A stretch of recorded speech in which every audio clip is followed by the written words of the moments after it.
Start button పైన click చేసి ఇక్కడ చూడండి ఆల్ ప్రోగ్రామ్స్ పైన క్లిక్ చేసి మైక్రోసాఫ్ట్ ఆఫీస్లోకి వెళ్ళి మైక్రోసాఫ్ట్ ఎక్సెల్ 2007 పైన క్లిక్ చేయండి.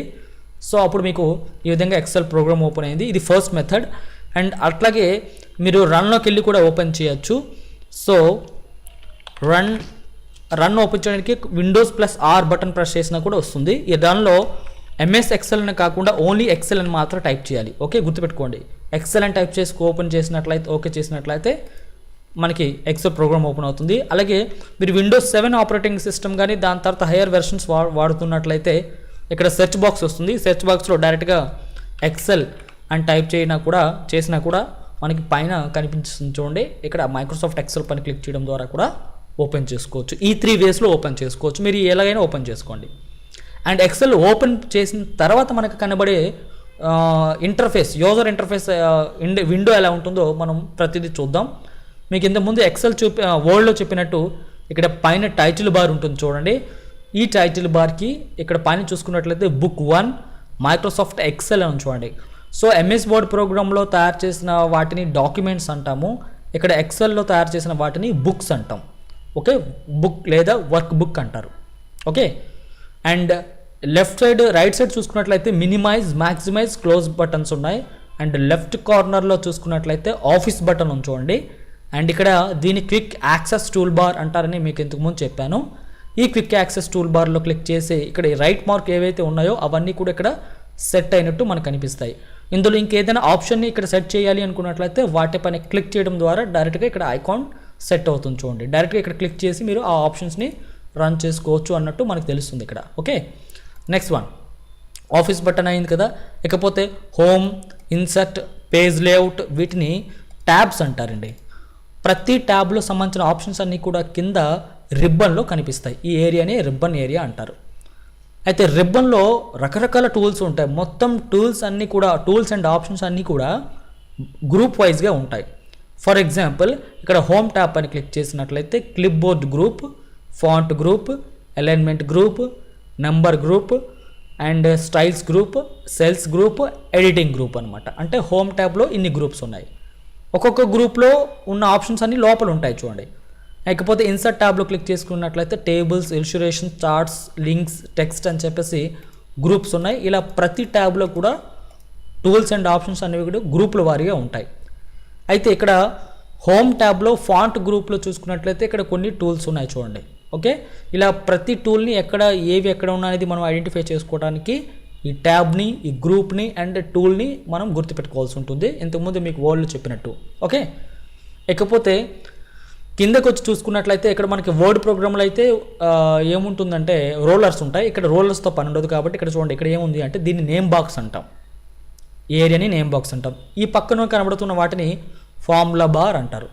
సో ఇదేంటనేది మీకు టాపిక్లో వెళ్ళిన తర్వాత మీకు చూపిస్తాను ఎందుకు యూజ్ చేస్తాము అనేది.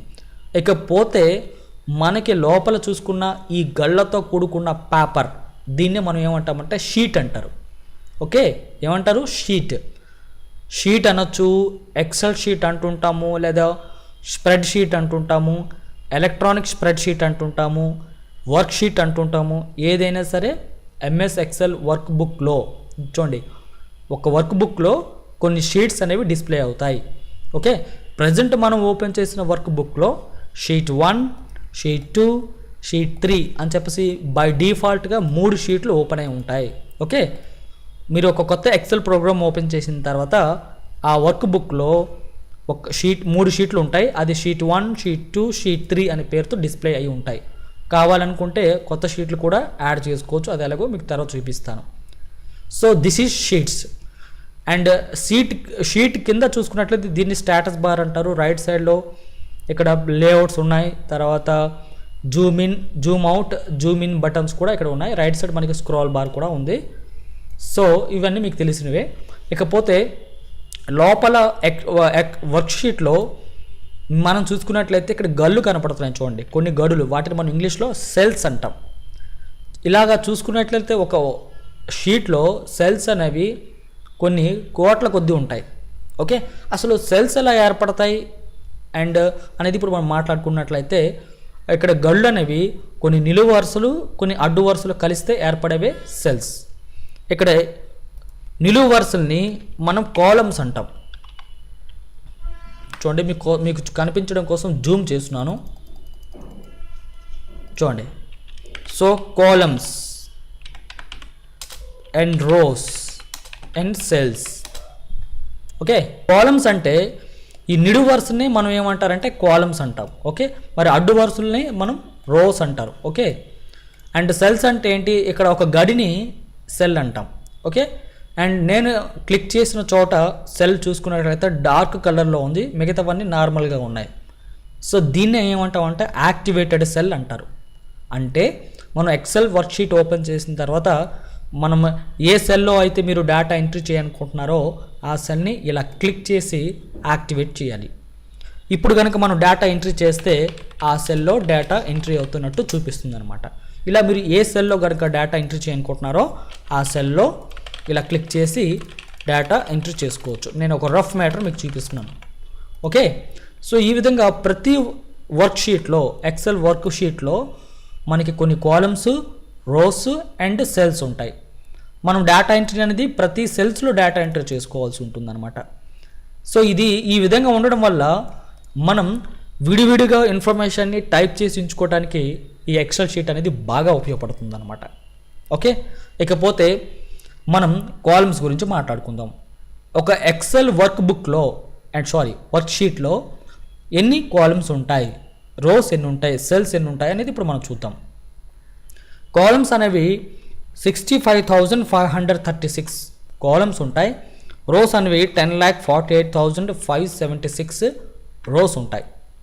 ఓకే, ఏమంటున్నాను, కాలమ్స్ అంటే ఇవ్వండి. చూడండి, ఇలాగా నిలువు వరుసలు ఎన్ని ఉంటాయంటే 65,536 ఉంటాయన్నమాట. అలా అడ్డు వరుసలు ఎన్ని ఉంటాయంటే మీకు 10,48,576 అడ్డు వరుసలు ఉంటాయి.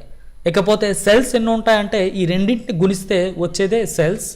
అది మోర్ దాన్ 10 crore అబోవ్ పైన ఉంటుందన్నమాట. సో ఇన్ని సెల్స్ అనేవి కేవలం ఒక్క వర్క్ షీట్లో ఉంటుంది.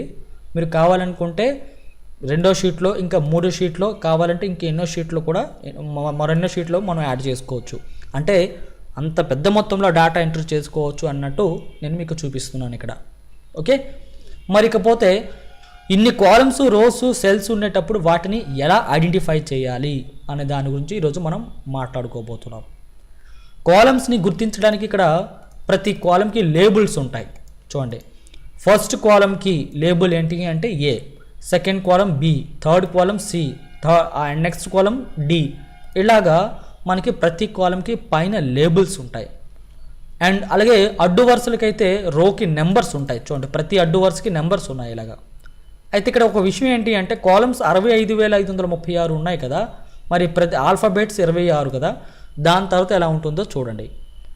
సో మీకు పైన చూపిస్తున్నాను, ఏ నుండి జెడ్ కంప్లీట్ అయినాక ఆ నెక్స్ట్ ఎలా ఉంటుందంటే ఇక్కడ చూడండి.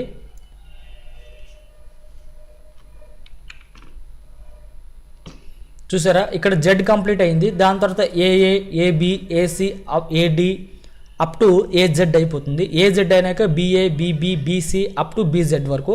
అట్లాగా జెడ్ అయిపోయినాక మళ్ళీ 3 లెటర్స్తో స్టార్ట్ అవుతుంది.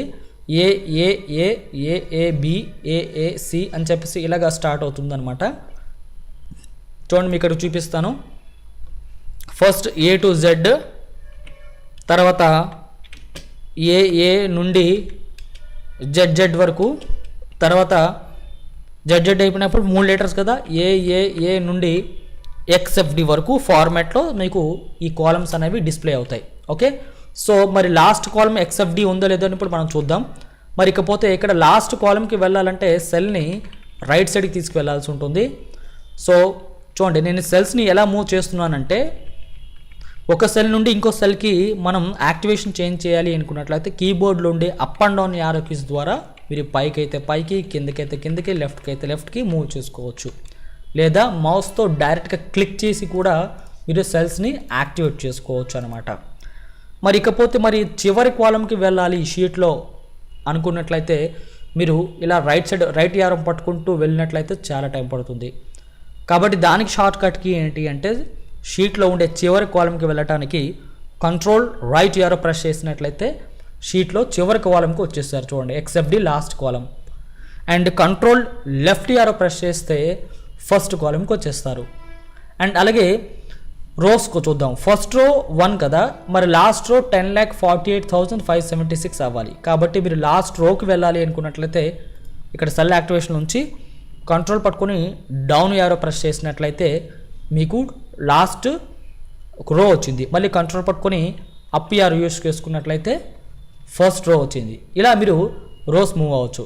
ఇకపోతే సెల్స్ గురించి మాట్లాడుకుందాం.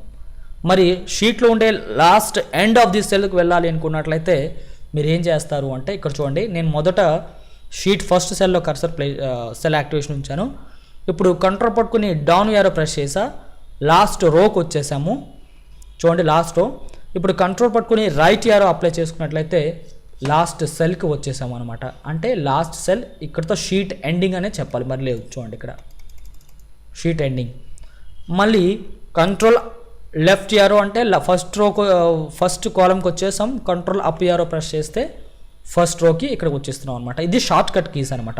ఓకే, మరి ఇక్కడ చూడండి మనకి షీట్లో ఇక్కడ మనం కాలమ్స్కి ఏమంటామో రోస్కి ఏమంటామో తెలుసుకున్నాం. మరి ఇప్పుడు సెల్స్ని ఎలా గుర్తించాలి?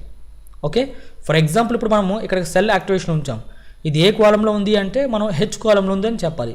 మరి ఏ రోలో ఉంది అంటే మనం లెఫ్ట్ సైడ్ చూడాలి, 6th రోలో ఉన్నట్టు అని చెప్పాలి. మరి ఈ సెల్ తాలూకా ఐడెంటిఫికేషన్ ఏంటి అంటే సెల్ అడ్రస్ అంటాం. మరి ఈ సెల్ తాలూకా నేమ్ ఏంటి అంటే H6. చూడండి, H6 ఈ సెల్ అడ్రస్ అంటారు.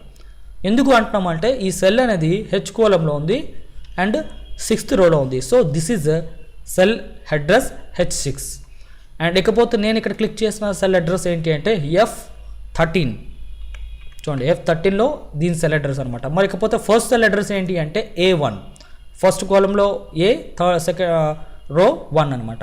చూడండి, మీరు సెల్ అడ్రస్ ఐడెంటిఫై చేసుకునే ముందు అది ఏ కాలంలో ఉందో చూడాలి, తర్వాత ఏ రోలో ఉందో చూసి చెప్పాలి. అంతే తప్పించి అంటే ఇక్కడ F10 అని చెప్పాలి. ఓకే, F10 ఈ సెల్ అడ్రస్. అదే కానీ మనం 10F అని చెప్పకూడదు, ఎందుకంటే మొదట కాలం నేమ్ చెప్పాలి, తర్వాత రో నెంబర్ పలకాలి అనమాట. అంటే F10 ఈ సెల్ అడ్రస్ అనమాట. ఇలా ప్రతి సెల్కి కూడా ఒక అడ్రస్ ఉంటుంది. ఆ ప్రకారం చూసుకున్నట్లయితే ఫస్ట్ సెల్ ఏంటి అంటే A1, ఫస్ట్ సెల్ ఏ కాలంలో ఉంది అండ్ ఫస్ట్ రోలో ఉంది కాబట్టి ఇది A1 అన్నమాట. ఇకపోతే ఇక్కడ నేను క్లిక్ చేసిన సెల్ అడ్రస్ చెప్పండి K14 అనమాట.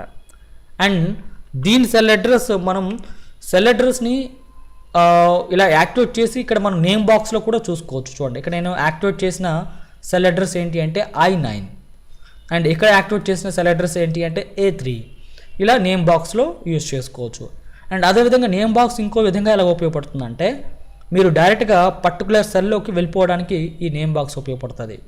ఫర్ ఎగ్జాంపుల్ నేను AZ200 సెల్లోకి వెళ్ళాలనుకుంటున్నాను కాబట్టి ఇక్కడ క్లిక్ చేసి AZ200 సెల్ అని టైప్ చేసి ఎంటర్ ప్రెస్ చేసుకున్నట్లయితే చూడండి, సో AZ కాలంలో అండ్ 200 రోలో మనం సెల్ యాక్టివేషన్ అయి ఉంది చూడండి ఇక్కడ. మళ్ళీ అదే ఇక్కడ క్లిక్ చేసి అండ్ A1 అని క్లిక్ చేసి టైప్ చేసి ఎంటర్ ప్రెస్ చేస్తే డైరెక్ట్గా ఫస్ట్ సెల్కి వచ్చేసాం. ఇలా నేమ్ బాక్స్లో ఒక సెల్ నుంచి ఇంకో సెల్కి ఈజీగా మూవ్ అయిపోవచ్చు. వ్యూస్ అర్థమవుతుంది కదా? సో మనం ఇప్పుడు చెప్పుకుంది ఏంటి అంటే కాలమ్స్ ఎన్ని ఉంటాయి, రోస్ ఎన్ని ఉంటాయి, సెల్స్ ఎన్ని ఉంటాయో చెప్పుకున్నాం. అండ్ కాలమ్స్కి మనం నేమ్స్ ఏ విధంగా ఉంటుంది, రోస్కి నెంబర్స్ ఎంత నుంచి ఎంతవరకు ఉంటుంది, ఇకపోతే సెల్స్కి సెల్ అడ్రస్లు ఎలా ఉంటాయి అనేది ఇప్పుడు మనం తెలుసుకున్నాం. ఫస్ట్ ఈ బేసిక్స్ మీకు పర్ఫెక్ట్గా రావాలి, సెల్స్ని గుర్తించడం రావాలి, ఏ రోలో ఉన్నారో ఏ కాలంలో ఉంటున్నారో మీరు ఐడెంటిఫై చేసుకోవటం మీకు తెలియాలి. అవన్నీ తెలిస్తేనే ఎక్సెల్ షీట్ని మీరు మేనేజ్ చేయగలుగుతారు.